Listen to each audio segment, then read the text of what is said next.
Hello everyone, welcome to my channel. So today Madam Boss Akothee has set social media streets on fire by posting a very heartfelt message on her Instagram feed.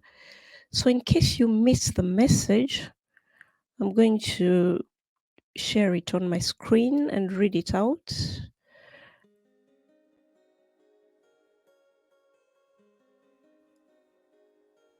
So she started by saying, "Thank you for the love you have shown me over the years. Allow me to thank everyone that prayed for me in silence, everyone that walked me through the journey. I have come out of a very dangerous zone and I've been healing in private. I'm on my second month of therapy.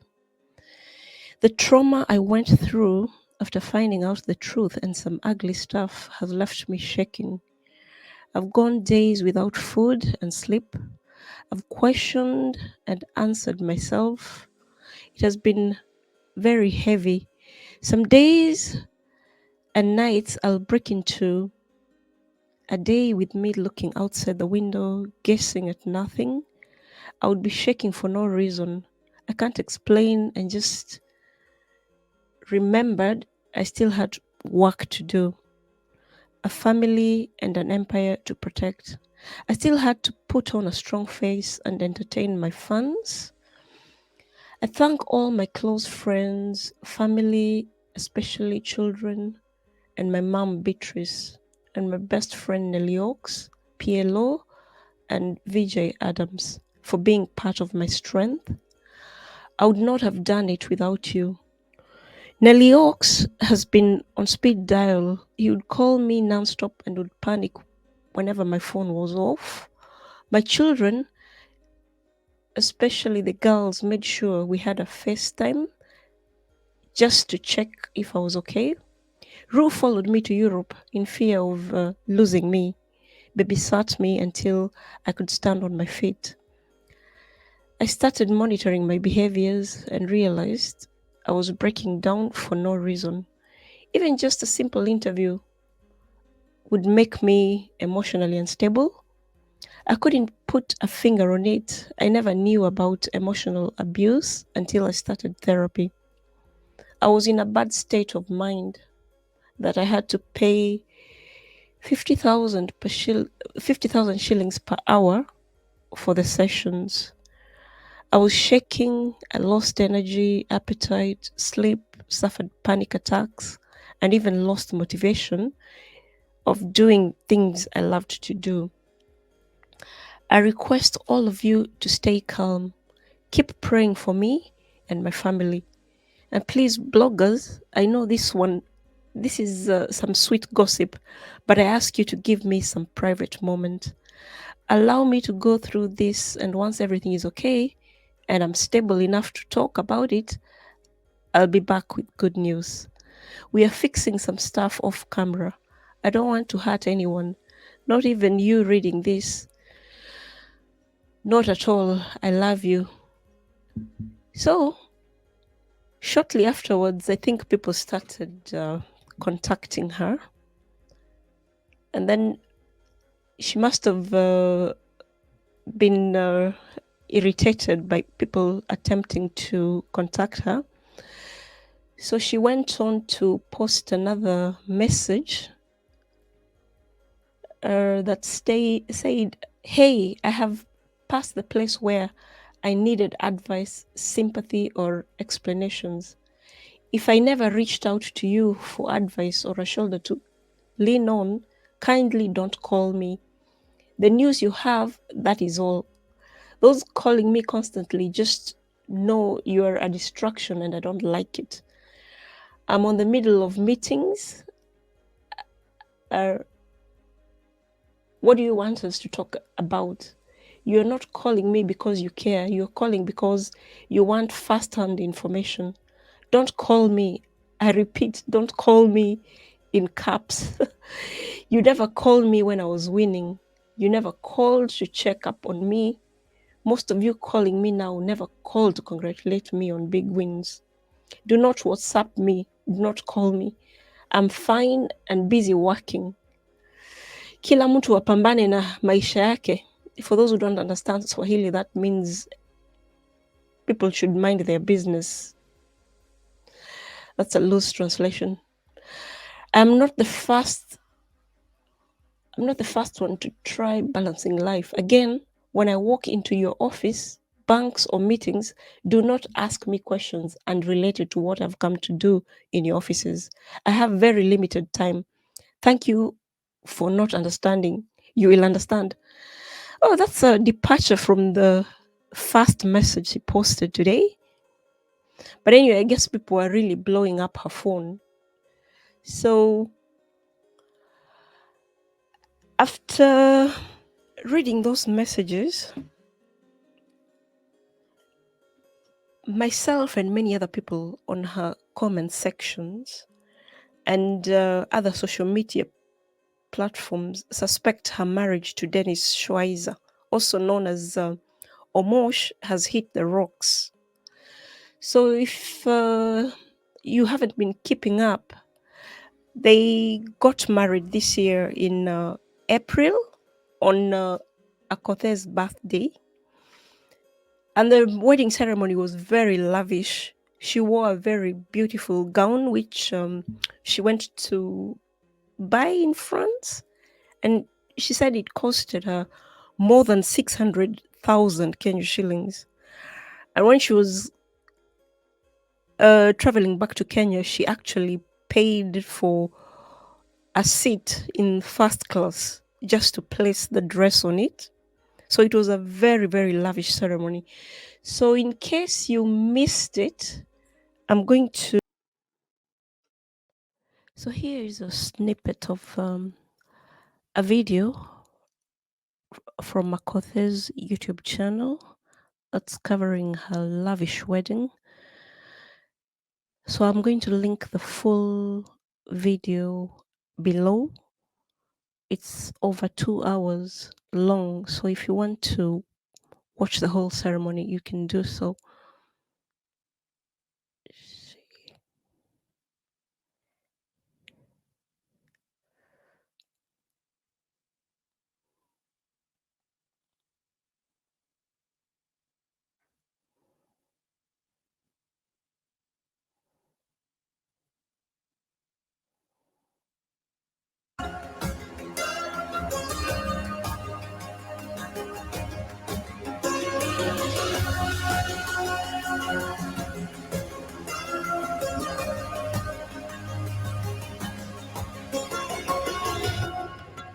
Every time I see you, I'm caught up in the feeling. I get tunnel vision. Every time I see you, everything around you fades into the wind, and my heart is thrown open. Feels like slow motion. Never knew the feeling until you.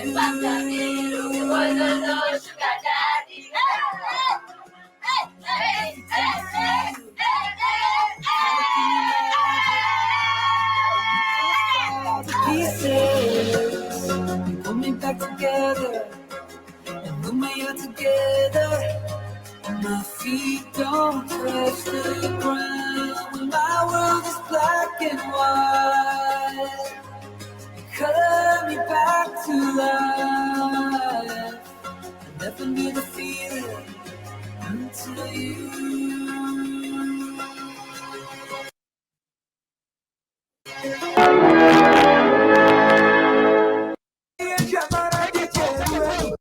Celebrate, come on. Tunica, the Tunica.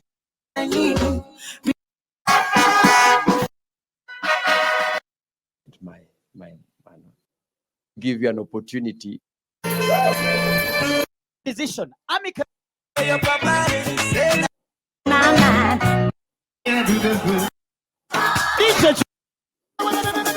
Boss. Ambition.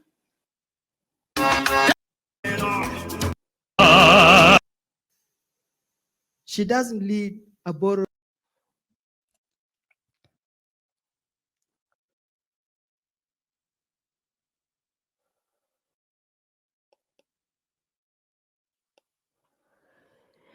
Okay, so you can see how lavish the ceremony was.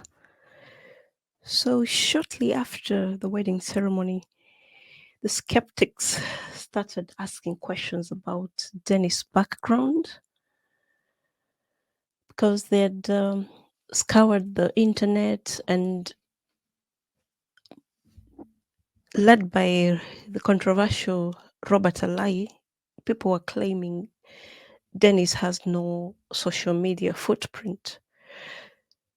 So the other person who chimed in was the controversial lawyer Miguna, who went on to tweet how he had concerns about whether a prenuptial agreement was in place because Akothee is a very wealthy woman.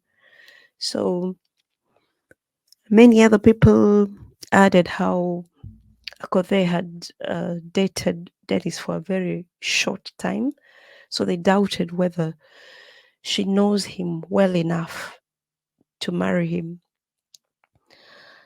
So this led Akothee to defend his man.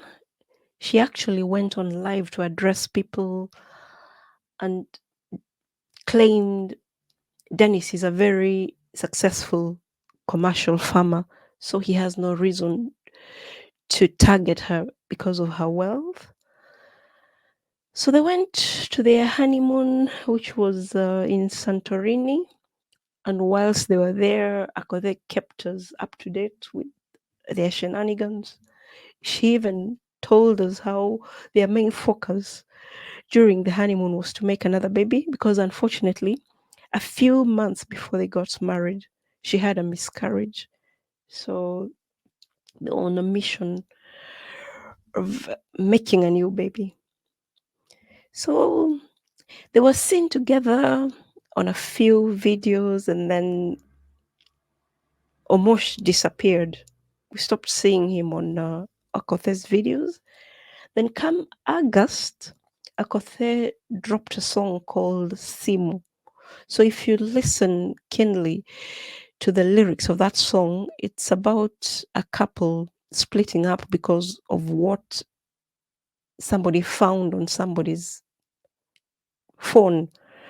And then she went on to say one partner was going to the extent of turning off Wi Fi so that the other one is unable to access social media. So after that song dropped, people started asking if there was trouble in paradise. But Akothee dismissed people's claims about her marriage being what she's singing about because she said it's just a song and we should stop reading a lot in between the line.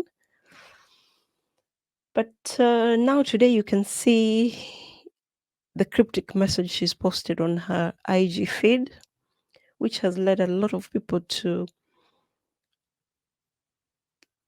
claim she's referring to her relationship between her and Dennis.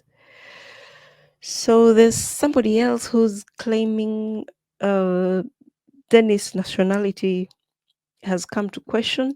So I don't know whether that person got that information from a reliable source because if his real name is Schweizer, it sounds like a Swiss name.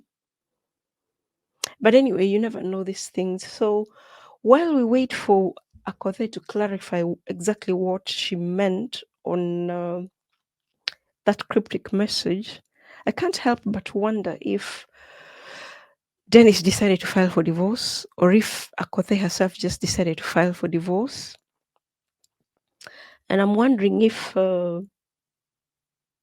Dennis was still married to somebody else when he was saying I do to Akothee, or whether he's a shady character who had ill intentions from the word go. I also wonder whether he has been caught up in something that will jeopardize their relationship. Like maybe he has been incarcerated, or maybe Akothee is just being a brilliant social media influencer by keeping us engaged on her platform right before she releases another song, or maybe she's about to unveil a new product or service on behalf of the businesses she usually endorses. But if that's the case, I'm wondering why she has changed her social media profile details, because right after she married Dennis, she started referring to herself as Mrs. Schweizer. But now she has reverted back to just Akothee Kenya. And she also removed the Swiss flag from her bio, because after she married Dennis, she was referring to herself as half Swiss, half Kenyan. So we'll wait and see. We'll keep watching the space. And obviously, if any development occurs, I'll be sure to update you on the same. We'll keep watching. Um, just like this video as usual, share it with as many people as possible. If you're not subscribed to my channel, please consider doing so to help my channel grow. Thank you for stopping by, and I'll see you on the next video. Bye for now.